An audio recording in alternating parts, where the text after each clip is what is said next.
নমস্কাৰ আপোনালোক সকলোকে জিকে উইথ আৰকে চেনেলটোলৈ স্বাগতম জনাইছোঁ।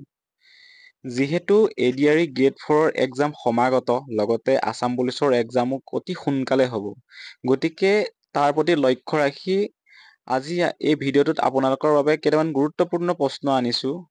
যিহেতু আপোনালোকে দেখিছেই এডিআৰই গ্ৰেড 3 এক্সামত আগৰ তুলনাত কুৱেশ্যনৰ পেটাৰ্ণটো অলপ চেঞ্জ কৰিছে, গতিকে তেনেকুৱা ধৰণৰ প্ৰশ্ন আহিব পাৰে মই অনুমান কৰি আপোনালোকলৈ কেইটামান গুৰুত্বপূৰ্ণ প্ৰশ্ন আনিছোঁ। গতিকে আপোনালোকে ভিডিঅ'টো শেষলৈকে চাব আৰু ভিডিঅ'টো আপোনালোকক সহায় কৰিব বুলি আশা কৰিলোঁ। ব'লক তেতিয়াহ'লে আজিৰ ভিডিঅ'টো আৰম্ভ কৰোঁ। প্ৰথম প্ৰশ্নটো হ'ল যে জ্ঞানপীঠ বঁটাৰে সন্মানিত প্ৰথমজন অসমীয়া সাহিত্যিক কোন? ইয়াৰ শুদ্ধ উত্তৰটো হ'ব বীৰেন্দ্ৰ কুমাৰ ভট্টাচাৰ্য। ইয়াৰ পাছৰ প্ৰশ্নটো হ'ল মহাপুৰুষ শংকৰদেৱে কেইখন অংকীয়া নাট লিখিছিল? ইয়াৰ শুদ্ধ উত্তৰটো হ'ব 6খন।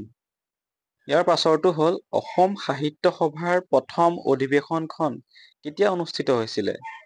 ইয়াৰ শুদ্ধ উত্তৰটো হ'ব 1917 চনত। ইয়াৰ পাছৰ প্ৰশ্নটো হ'ল গুৱাহাটী উচ্চ ন্যায়ালয় কোন চনত স্থাপিত হৈছিলে? ইয়াৰ শুদ্ধ উত্তৰটো হ'ব 1948 চনত।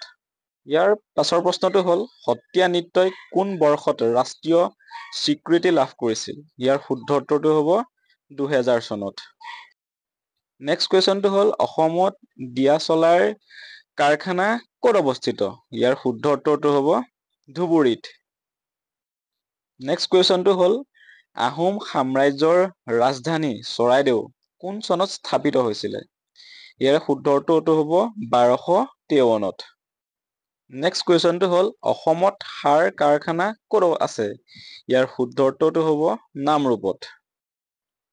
পাছৰ প্ৰশ্নটো হ'ল অসহযোগ আন্দোলন অসমত কোন চনত আৰম্ভ হৈছিল? ইয়াৰ শুদ্ধ উত্তৰটো হ'ব 1920 চনত। নেক্সট কুৱেশ্যনটো হ'ল প্ৰথম অসমীয়া চাহ খেতিয়ক কোন আছিল? ইয়াৰ শুদ্ধ উত্তৰটো হ'ব মণিৰাম দেৱান। নেক্সট কুৱেশ্যনটো হ'ল মহাত্মা গান্ধীয়ে অসমলৈ কোন চনত আহিছিল? 1921 চনত। মহাত্মা গান্ধী মনত ৰাখিব তিনিবাৰ অসমলৈ আহিছিল আৰু প্ৰথমবাৰ আহিছিলে 1921 চনত। তৈল নগৰী বুলি বা তৈল নগৰী নামে জনা যায় ডিগবৈক, মনত ৰাখিব। কোন চনত গুৱাহাটীত সৰ্বপ্ৰথম এদিনীয়া আন্তৰ্জাতিক ক্ৰিকেট প্ৰতিযোগিতা খেল অনুষ্ঠিত হৈছিলে? ইয়াৰ শুদ্ধ উত্তৰটো হ'ব 1983 চনত। গতিকে আজিৰ ভিডিঅ'টোত এইকেইটা প্ৰশ্নৰ উত্তৰে আপোনালোকৰ কাৰণে দিলোঁ।